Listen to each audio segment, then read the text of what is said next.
Thutha wa gutegemania bajeti iria nene muno bururi wa Kenya wanathoma iria kuhuthika hari mwaka wa kigina wa 2023-2024, Minista wa kigina Prof Njuguna Ndung'u nĩateteire bajeti ino riu akimigweta ta bajeti ikuguna Kenya na njira nene. Prof Ndung'u nĩagwetete gukorwo ekireire kuiganania migaire ya kigina magiria hari ituge iria iratwarana na ciiraniro cia ngwataniro ya Kenya kwanza. We have to look at that continuing space. We start off with the recovery. What measures do we need now for the economic recovery? The second thing is, how do we need to ignite institutional reforms that will sustain that recovery? And then the third one is, how do we create that momentum? Thegia ya bunge gukorwo makigweta bajeti ino ta murigo kuri ya Kenya. THIRIKARI nĩteteire bajeti ino ikiuga iri na moguni manene kuri ya Kenya makiria muhuko muhuthu. Most of the avenues that we raise, for example, the housing project, is going to be very, very important in raising jobs. What are the most serious constraints that we face? Poverty is one aspect. Cost of living is part of that.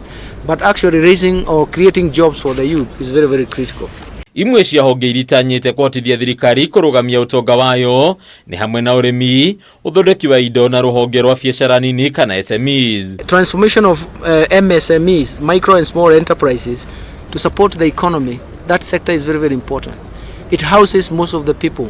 It can create jobs. And for us, that becomes extremely important in all the aspects that we do, in all the areas that we cover.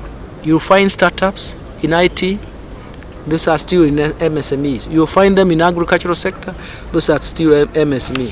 Ningĩ thirikari no ĩhocetie harĩ kũnyitirĩra tabarĩra cia gwĩkũria harĩ atumia na mbeũ njĩthĩ, ũndũ ũrĩa ũgũteithĩrĩria kuongerera namba ya arĩa mararĩha magoti. Our analysis and projections are showing that the economic recovery will be coming soon. That's why we start with showing what is the growth trajectory and which sectors are giving us that growth path.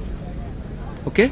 It is on the basis of that then you say, because economic activity is going to produce revenue through taxation, that's the only way you can start projecting other things. Thirikari no ĩrũmĩtie mũrũgamo wayo harĩ kũnyihia mũigana wa ngombo iria yoyaga rĩu ĩgĩkĩrĩra gũkomba mũno kuma gũkũ bũrũri-inĩ handũ ha kuma nja ya bũrũri. On one side we have constraints in terms of financing, but on the other hand we also have borrowing constraints. So in a sense we are asking ourselves, how do we optimize the better priorities even given those constraints. Ona gũtuĩka bajeti ino ya mbere ya thirikari ya Kenya kwanza niyo bajeti iria nene yanathomwo bũrũri-inĩ wa Kenya, kiuria kinene nĩ makinya marĩa thirikari ĩkuoya nĩguo ĩkinyanĩrie kũngania kĩgĩna kĩiganaine na mahũthĩro makĩo bajeti-inĩ.